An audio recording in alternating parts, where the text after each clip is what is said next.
Hello everyone and welcome back to my channel. Today we are gonna go over my August wrap up and my September TBR.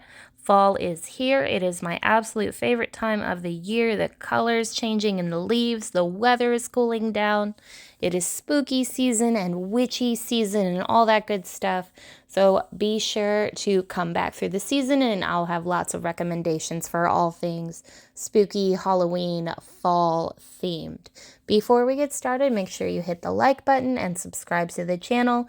Leave me comments below with what you're reading this fall. I would love to hear about it. Let's get started. For the month of August, it was a little bit of a slumpy month. I did manage to read 7 books, but I felt like I had to drag myself through the mud to read them. And the books I read were Reclaim the Stars, a collection of short stories. The Adventures of Tom Sawyer by Mark Twain. Dead Until Dark by Charlaine Harris. This is the first book in the Southern Vampire Mystery series. Song of Silver, Flame Like Night by Amelie Zhao. This is the first book in the Blood Heir trilogy. Butcher by Joyce Carol Oates. The Penelopiad by Margaret Atwood. And Living Dead in Dallas by Charlaine Harris. This is the second book in the Southern Vampire Mystery series. I also started and DNF'd, well, soft DNF'd a book, but let's not talk about my shame just yet. Now let's take a closer look and review the books that I read in August. Spoiler warning for any and all of these books. It's hard to review a book without giving spoilers. If you don't want a book spoiled for you, just skip ahead to the next one. Reclaim the Stars, edited by Zoriada Cordova, is a collection of sci-fi, fantasy, and magical realism stories from across Central America and South America. And sadly, I have to say, I really did not enjoy this collection. I've read short stories and short books before, but never really a collection. And this did not set a good precedent. I didn't think it was a strong collection of stories. I only enjoyed a few of them. I really had to force myself to read and to finish the book. I wanted to DNF it so many times, and I really did not enjoy reading it. I'll definitely be unhauling this one. And I'm not going to go through each and every story in this book, but just point out my 2 favorites. My favorite was Eterno by J.C. Cervantes. It was such a good little story with really interesting concept of Reaper magic, and I actually went looking for a longer version of that story, or if J.C. had written anything else within that universe but couldn't find anything, but I would most certainly be interested in reading a longer version of that story. And I also really liked Tame the Wicked Knight by Zoriada Cordova. And it was a really sweet love story, and like there's a pet goat in that story. I love goats. I have a weird sweet spot for goats in my soul. And it was the last story in the book, so I was glad to end that book on a high note. Overall, I added up my ratings of each individual story and took the average and rounded it to my nearest half star. So overall, this collection got 2.5 stars, which I felt was generous. Had I not done the math on it, I definitely would have rated it lower, and sadly wouldn't really recommend this book to anyone. It does have a lot of LGBTQ representation. So if that's something you're looking for in a YA space, this might be a good collection for you. For me personally, I didn't enjoy it.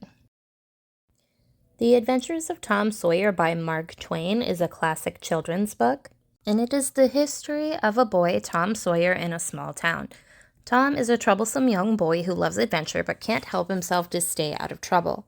When Tom and Huck witness a murder, their adventures turn into a real-life battle to avoid the devilish Injun Joe. Though I found this book to be just a little bit slow at times and had some trouble getting into it from time to time, I really did overall enjoy it and gave it 3.5 stars. I was a wild barefoot child around Tom's age as well. I grew up in South Carolina until I was 10 years old, and we were heathen children getting into all kinds of trouble just the same, so I could really relate to Tom and Huck. And also I loved their little superstitions that they had throughout the story. I thought that was a really cute detail. And, I would definitely recommend reading this book in the summer if you were looking for like a barefoot adventure kind of story, because I really felt that it fit that vibe really well.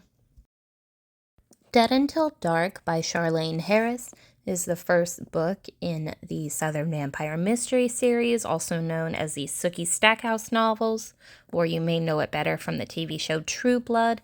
And this is my public service announcement to never give up a book before you've read it. This book has been on my TBR for 12 years. I bought this book back when the show was still airing because I loved the show. I tried to read the book and absolutely hated Sookie's inner monologue. So I read like one chapter and set it on my shelf and never picked it up again. But I was in the mood for it. I read it and I loved it. I devoured every single page. I read this book in less than 24 hours and then bought the entire series. So never, ever, ever give up a book you have not tried to read yet. In Dead Until Dark, we meet Sookie Stackhouse, and she is thrilled when she meets the vampire Bill Compton, even more so when she realizes he is immune to her telepathy. But as murdered women begin to pile up around Bontemps, Sookie and Bill begin investigating when Sookie herself becomes a target. Sookie and Bill begin dating and quickly fall in love, but love is never easy when your boyfriend is a vampire. And I'm just going to put it out there and go to bat for my girl Sookie. She is the best female protagonist in a human vampire romance. Every other female, like Bella, just immediately head over heels, stupid, give up everything in their lives for the vampire that they're obsessed with, but not Sookie. She stands her ground, she is her own woman, and I love her for it. And even more to Sookie's credit, she is naive and a virgin, and even though she has her naivete, she gives herself time and space to think over her and Bill's relationship, and she sets healthy boundaries for herself instead of surrendering everything she is to him in the same way that maybe Bella would. Now, I would 1,000% recommend this book to anyone who is looking for a trashy good time. These books are not literary masterpieces, but they are so much fun. Song of Silver, Flame Like Night by Amelie Zhao is a fantasy story. It is the first book in the Blood Heir trilogy, and I have a lot of feelings about this book. Most of them are anger. I read this book as my buzzwordathon pick, and the buzzword was like. You had to have the word like in the title, and this was the only book on my TBR that had like in the title. And I tried so hard to like this book, but I just could not do it. I kept waiting for something to happen. It had such an interesting premise, a good concept, interesting magic, though as the more research I did, I realized that it was written for Western audiences based on Chinese lore and, really directed at people who don't know anything about Chinese lore, and sadly, I fall into that category. But anyway, the story is about Lan, who is searching for meaning in the scar left on her wrist as she watched her mother die. Before she can find it, her mother's killer finds her seeking the same answer. Lan is saved by Zen, a practitioner who senses something powerful within this simple girl. To find answers, they journey to the last remaining school of practitioners, where dark secrets will be uncovered. And while that sounds like it's going to be a good story, here's my problems with this book. Rape as a plot device. She is almost assaulted multiple times, and just for the sake of pointing out that bad man bad. The language used in the book is entirely too modern and casual for the setting that this takes place in, and it reminds me a little bit of when I read The Other Side of the Mirror, and not in a good way. I did not like that book, and this book reminded me of that book, which probably made me dislike it even more. The main character, Lan, is Mary Sued. I couldn't stand it.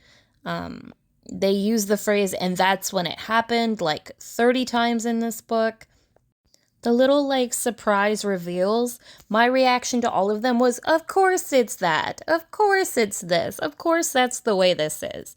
There just wasn't anything that was not cliche about it. Lan and Zen's relationship was interesting enough, but I think the dynamic going forward will be better. I do already own the second book in this series, so I will be continuing it, even though I only gave this book 2.75 stars. I guess I'll be reading the next book anyway, and I hope maybe it gets better. Maybe just the world building that took up such a good portion of this book was tedious, and that's why I didn't enjoy it. Maybe I'll enjoy the next book more. I don't really know. But would I recommend this book? No, not really. If you're looking for books about Chinese lore and the concept of yin and yang and zen, then you should probably look elsewhere. From what I saw in my research, this book didn't do it justice, so maybe just skip this one. Butcher by Joyce Carol Oates is a medical horror and trigger warnings for all things that encompasses. This book was incredibly disturbing and graphic, so be forewarned. Exiled from Pennsylvania after an experimental procedure results in the death of an infant, Dr. Silas Weir takes a position at the New Jersey Asylum for Female Lunatics. There he continues his medical experiments for decades, becoming the godfather of gynopsychiatry. Now I guess enjoy is the only word I could use. I did like this book. I gave it 3.5 stars. This book has your mad scientist who's an unreliable narrator. It's disturbing. It's medical horror. It's body horror. It's creepy. It's unsettling. But the tone of this book, the writing of this book, mwah, chef's kiss. It was perfect. The book is set in the 1800s, and though it was written and released, I believe, this year, it is written as if it were a book written in the 1800s. The writing was so good. What is probably most disturbing about this book, though, is that it is rooted in truth. This is based on the man who actually started gynecology as a practice.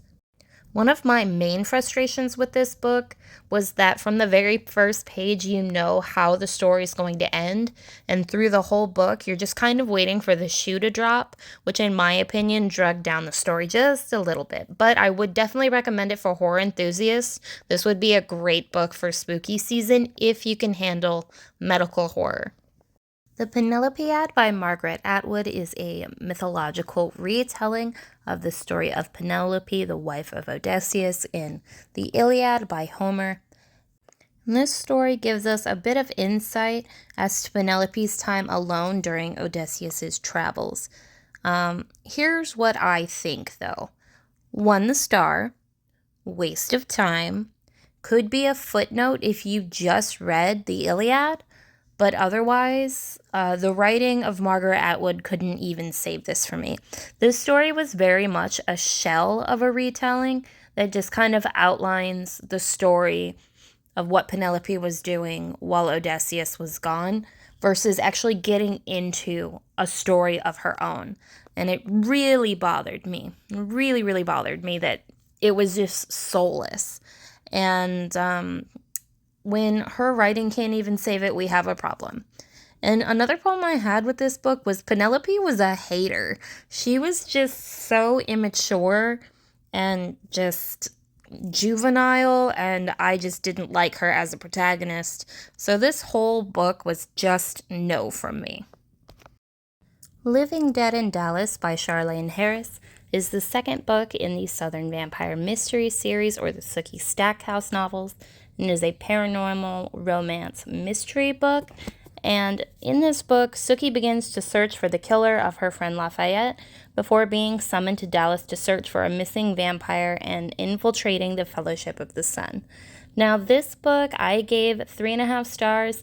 It was not as fun or as good as the first book was. It was just a touch repetitive, and I thought the show did a much better job of fleshing out the supporting characters and subplots. In the book, you really only get Sookie's story, so it falls a little bit flat in comparison to the vast cast of the show and how lovable those characters are. With that in mind, though, I still think this was a really fun book to read. I really enjoy the characters. I love Eric's character. I like Sookie's character. My biggest complaint about this book is that Godric's character was nothing like he is in the show. And, you can't really say that the book character has to be the same as the show character.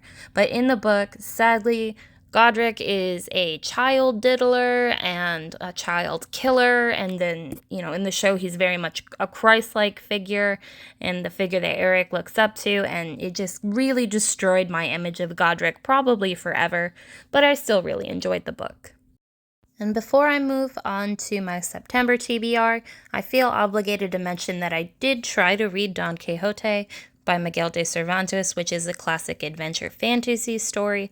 I read the first 75 pages of this book, but I really just wasn't feeling it. I really wasn't getting into it, and I didn't think I was up for a 900 plus page book, so I soft DNF this one. We'll revisit it another time.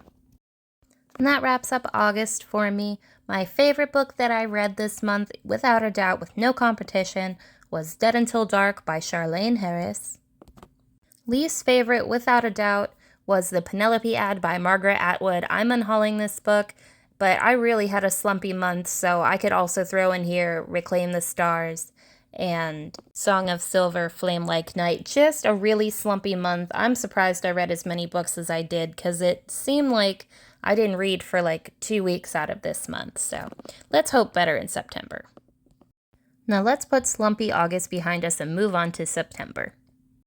So on the agenda for September, I have a new round of library card that I've played. So I have my fall edition of library card live and ready to go. I have picked out a few books that I specifically think I'm going to read in September. I thought we wouldn't be doing anything else for A Tale from Two Trails. However, there was a victory lap for the elephants. Yay, elephants, congratulations. And so there are prompts to be done for more entries for the giveaway for A Tale from Two Trails. I'll leave Kim's channel below if you want to check that out. But since I wasn't really expecting to be playing A Tale from Two Trails this month, I'll be using all of my prompts or all of my books from library card to fill in the prompts that I can from A Tale from Two Trails. And then if I have time for more books to fill in more prompts from that, then I will do so.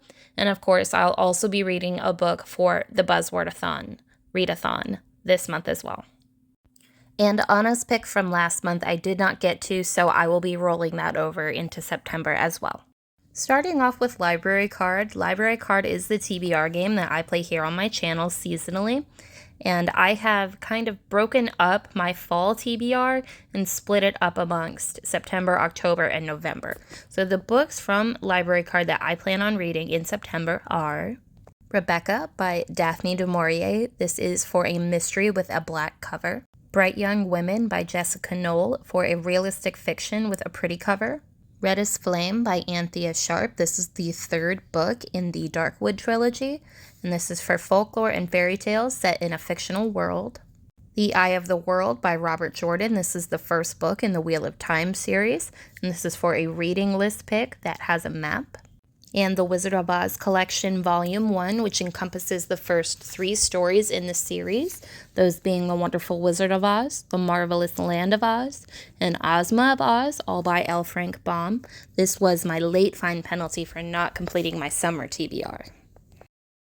For Tales from Two Trails, The Battle, the first round has ended, and though the pirates fought most valiantly and won the majority of the months of reading and won the majority of the battles, overall, in the end, the elephants beat us to the end, and they are now taking their victory lap.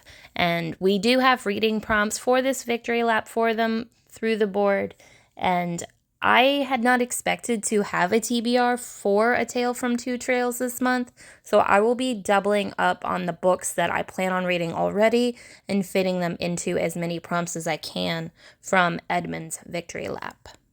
Now for the prompts for the Victory Lap for Tales from Two Trails, we have 10 total prompts. The first one is a book published between 1900 and 1909, and for this I will be using The Wonderful Wizard of Oz, the first book in the Oz series by L. Frank Baum. The second prompt was a randomly generated animal, which ended up being the horned frog, who looks like this. And I will be tying this back into the coloring of the frog. You could see Chubby Buddy here is mostly green, yellow, and red. And I'll be reading Red as Flame by Anthea Sharp, which does have those 3 colors on the cover. Prompt number 3 is a 5-star prediction, and for this I'll be using Rebecca by Daphne du Maurier.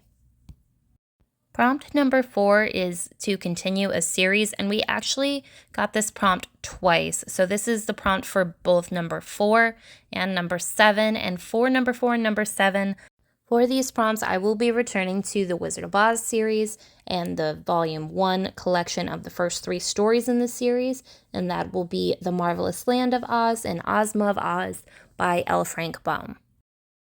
Prompt number 5 is a science fiction book, and as of right now, I don't have anything for this prompt.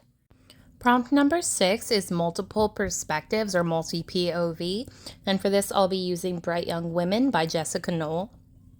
Prompt number 8 is Poll Pick, and I don't have anything for this prompt yet. Prompt number 9 is Kim Recommends, and I don't have anything for this prompt yet either. Prompt number 10 is a friend or booktuber favorite, and for this I'll be using Anna's pick that rolled over from last month. This is Piranesi by Susanna Clarke. For Buzzwordathon hosted by Books and Lala, this month's buzzword is senses. That is anything to do with your 5 senses: touch, taste, sight, sound, smell. And it doesn't necessarily have to be those words. It could be the things you use to have senses. And in this case, I will be doing The Eye of the World by Robert Jordan, the first book in the Wheel of Time series, eyes being the buzzword. And I did mention this one already, but Anna's pick is rolling over from August. I didn't get to it, so it'll be on my September TBR instead, and that will be Piranesi by Susanna Clarke. And that'll bring us to the end. Those are all the books I'll be rating in September, everything I read in August. Now, leave me comments below. Let me know what you're reading this fall. I definitely always am looking for more thrillers, horrors, spooky books, witchy books, cozy books, all the things. I hope you have a wonderful fall, and I'll see you all in the next one. Bye!